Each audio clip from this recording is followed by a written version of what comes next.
Good morning students. Video lecture number 6 chapter 4 motivation में वापस से आपका मैं वेलकम करता हूं। आज मैं आपके लिए हेज़बर्ग टू फैक्टर थ्योरी लेके आया हूं। कल वाले वीडियो में या लास्ट वीडियो में मैंने आपके लिए नीड थ्योरी को एक्सप्लेन किया था।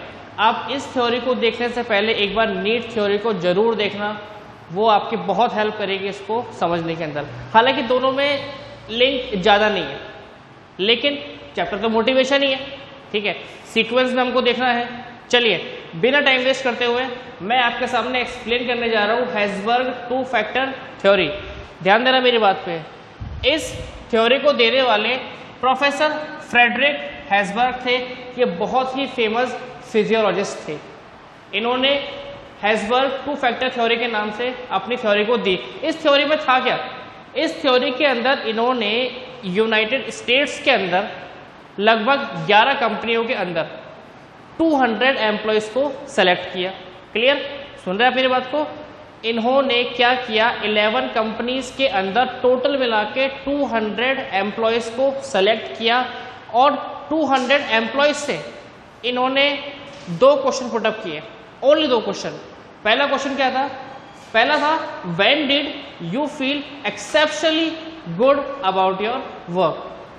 सेकंड था when did you feel exceptionally bad about your work. मतलब सुन लीजिए, फिर से मैं आपको पूरा रिपीट कर रहा हूं। इन्होंने पहला क्वेश्चन बोला कि ऐसा कब हुआ जब आपको आपकी जॉब को लेकर सबसे ज्यादा खुशी हुई है, या फिर ऐसा कब हुआ जब आपको आपकी जॉब को लेकर सबसे ज्यादा दुख हुआ है या परेशानी हुई है। अलग अलग आंसर्स आए। अब 200 एम्प्लॉयज़ है तो आंसर सबका सेम तो होगा नहीं, सबने अपने अलग अलग आंसर्स दिए।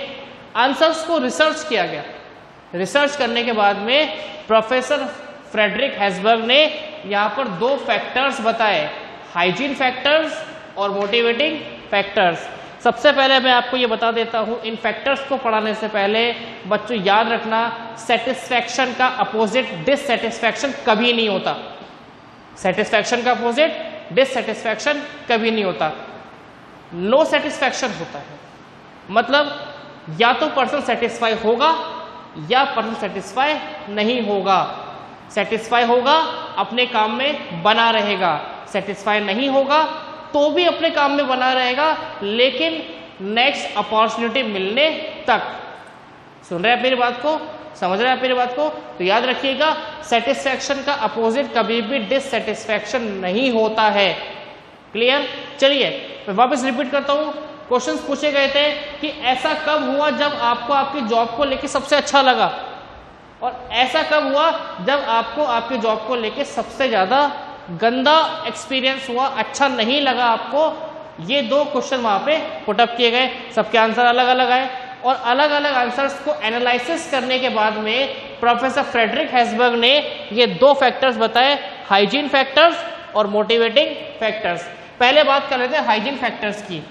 दे are those factors which are required to maintain level of satisfaction. ये वो फैक्टर्स होते हैं जो लेवल ऑफ सेटिस्फैक्शन को बनाए रखने के लिए आवश्यक होते हैं, कंपलसरी होते हैं। अगर ये फैक्टर्स नहीं होंगे तो बच्चों सेटिस्फैक्शन नहीं आएगा। मेरे शब्द पे ध्यान देना, मैंने बोला सेटिस्फैक्शन नहीं आएगा, मैंने ये बिल्कुल नहीं बोला कि डिससेटिस्फैक्शन आएगा।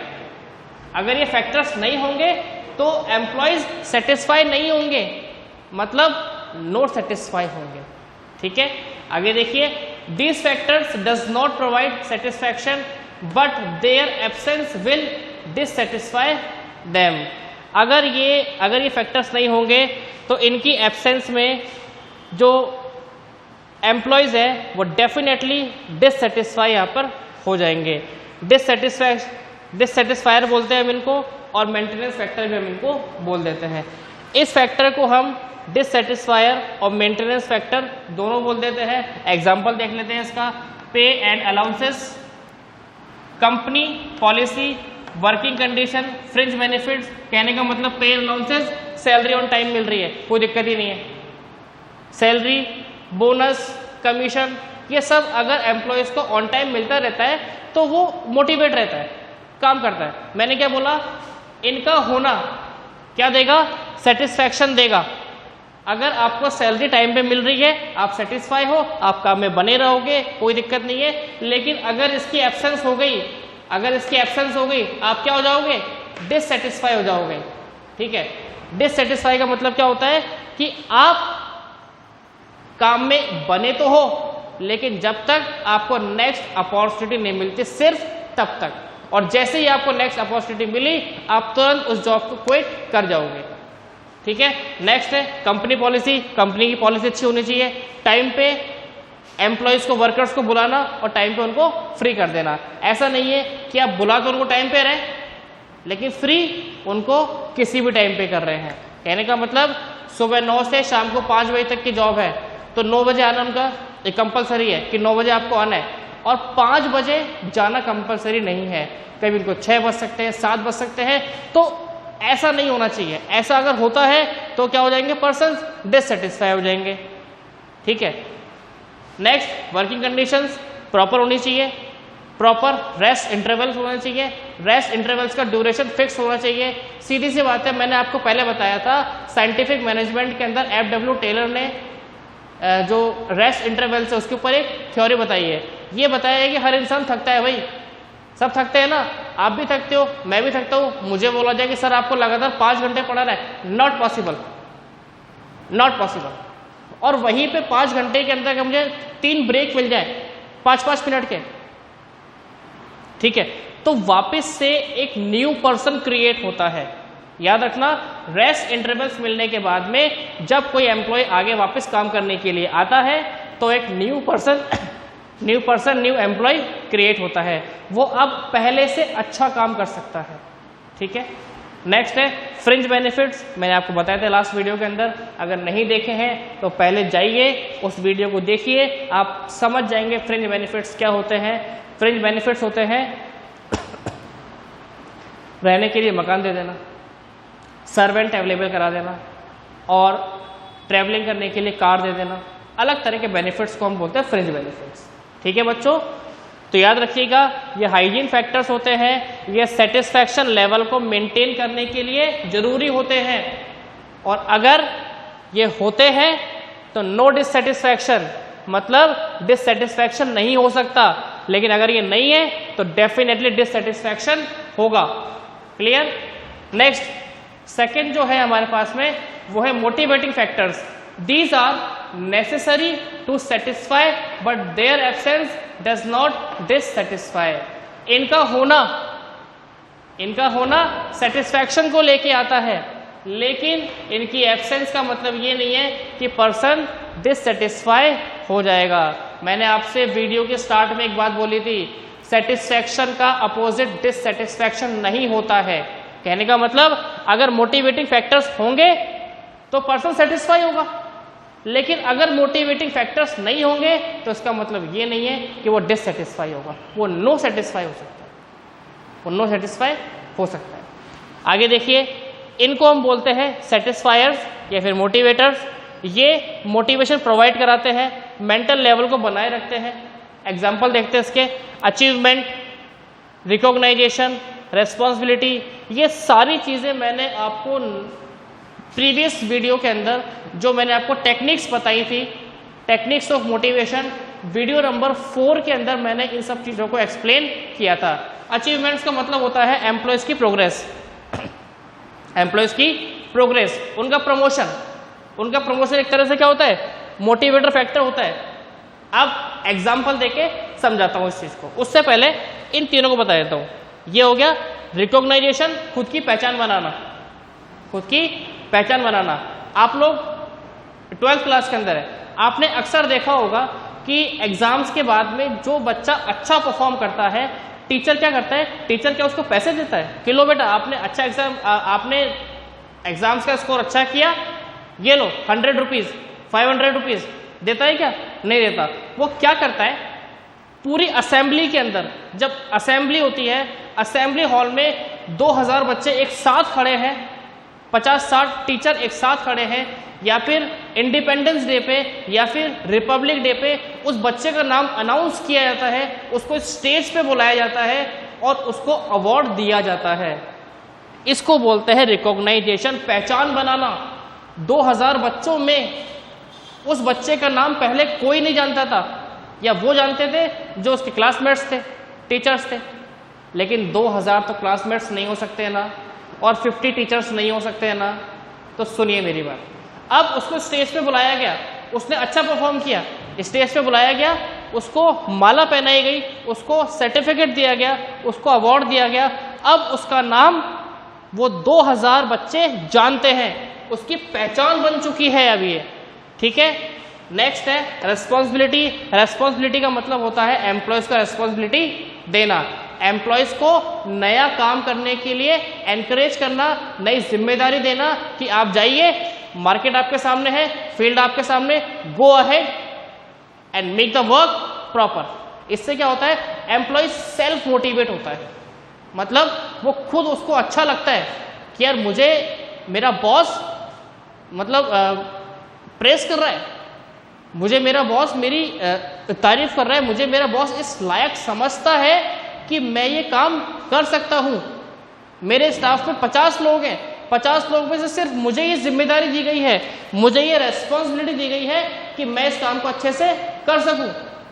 उससे वो पर्सन सेल्फ मोटिवेट होगा और काम को और अच्छा करने का प्रयास करेगा। अब मैं एग्जाम्पल, जैसे मैंने यहाँ पे एग्जाम्पल दिया था पेन लाउस का, एग्जाम्पल देता हूँ रिकॉग्नाइजेशन का। सुनिएगा, कौन सा फैक्टर है, मोटिवेटिंग फैक्टर है रिकॉग्नाइजेशन का होना। रिकॉग्नाइजेशन का होना क्या देगा, सेटिस्फैक्शन देगा। आपने किसी पर्सन को स्टेज पे बुलाया, उसको अवार्ड दिया, माला पहनाई, फोटो खिंचाई साथ उसके, क्या करेगा, उसको सेटिस्फाई करेगा।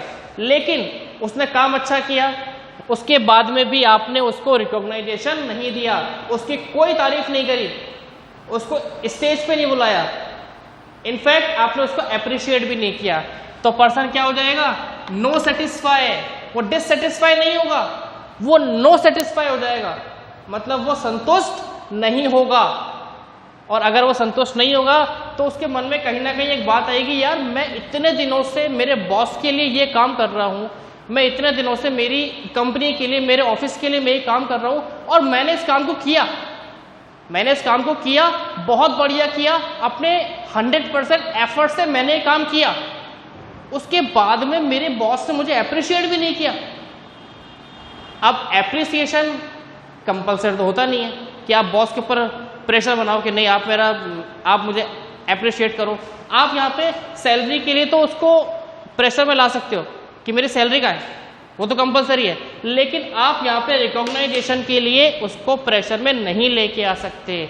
तो बच्चों, अगर रिकॉग्नाइजेशन नहीं होगा, अगर मोटिवेटिंग फैक्टर्स नहीं होंगे, तो वो क्या हो जाएगा, नो सेटिस्फाई हो जाएगा।